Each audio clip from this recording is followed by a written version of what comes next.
when Apep and Ammit had an argument over a soul. The acrid stench of sulfur and brimstone clawed its way into the nostrils of the damned as they stumbled through the smoldering, dark caverns of the underworld. Lost souls wailed in agony, their cries echoing off the jagged, charred rocks walls. Among them was a newly arrived human man, his twisted soul tainted by a lifetime of unspeakable acts. "Please, no," he whimpered, his voice barely audible above the cacophony of suffering that surrounded him. His legs trembled beneath him as he navigated the treacherous footing. Each step threatened to send him careening into the abyss below. This was the fate that awaited the man who had been a serial killer, a racist, and a rapist in his time on the mortal plane. He knew what he had done, but the full weight of his actions had never truly settled upon him until this moment. "Silence, worm!" came a guttural roar from the shadows as a monstrous figure emerged before him. The demon's eyes burned with the intensity of 1,000 infernal fires, piercing the darkness like twin beacons of pure hate. Its bellows stirred the tortured air around them, sending sparks dancing across the molten ground. "You are not my judge," the man stammered, trying to find solace in these words.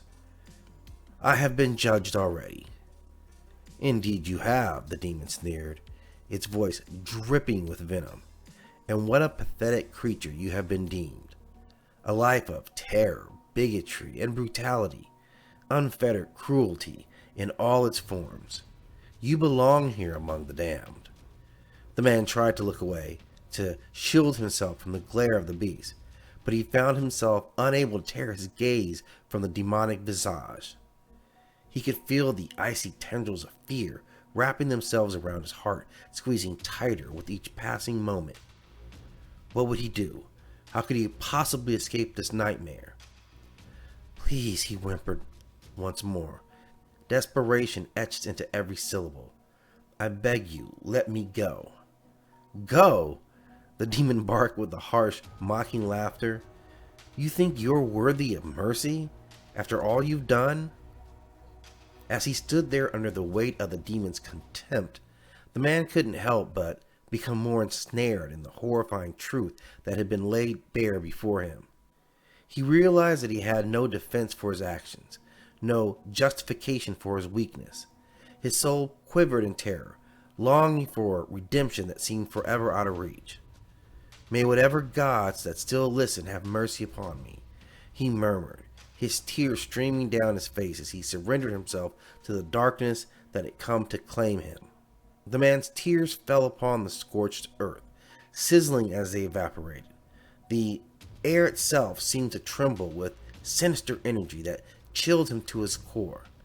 Before him, the ground cracked open, revealing a yawning chasm from which a monstrous figure emerged. Apep, the great chaos dragon. "Your soul is mine," Apep rumbled, her voice like thunder echoing in the depths of the underworld. Her serpentine body slithered forth, scales glistening with an unnatural iridescence, and her eyes locked into the man with a hunger that made his blood run cold. "Wait," another voice boomed, and Ammit, the devourer of souls, stepped into view.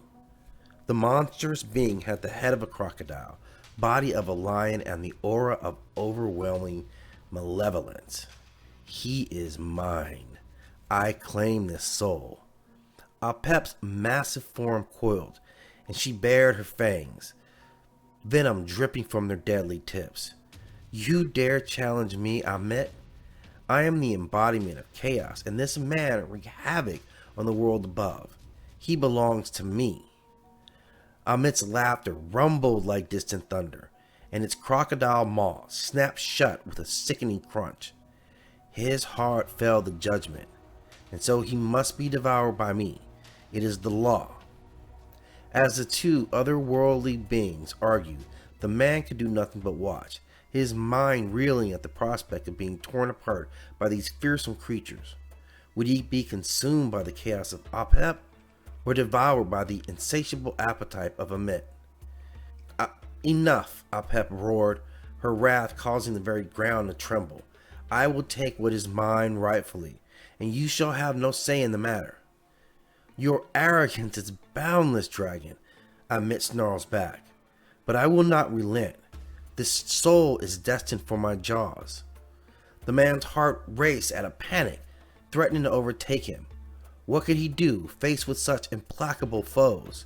He was but a pawn in their deadly game of power and domination.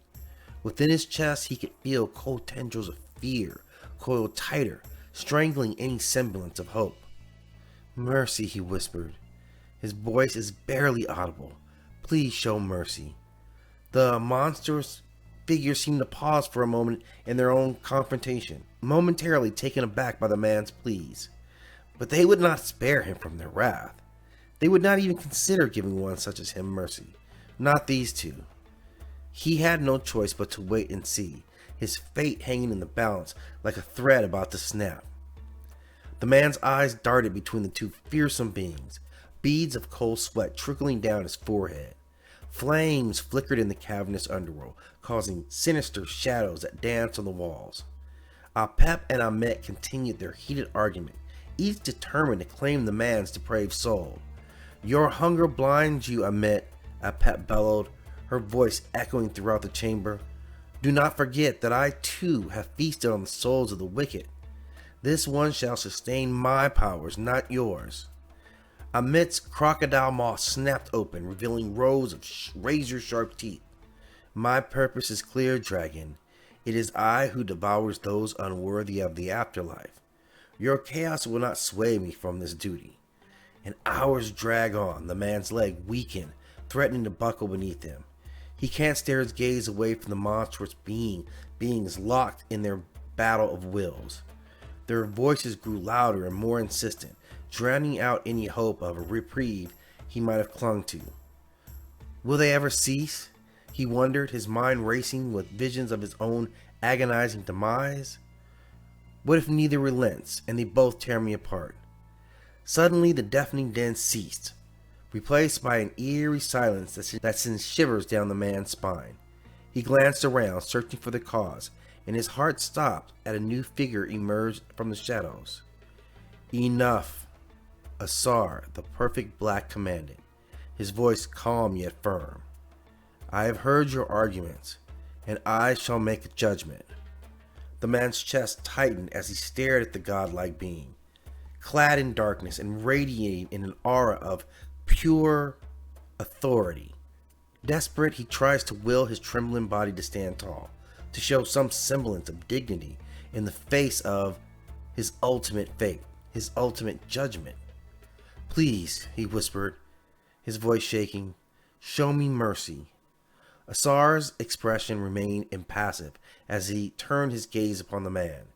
Your actions of life have brought you here, to this place of judgment. The choice I make shall reflect the weight of your deeds. As the man awaited his fate, his thoughts spun wildly, each more hopeless than the last. His thought remained constant.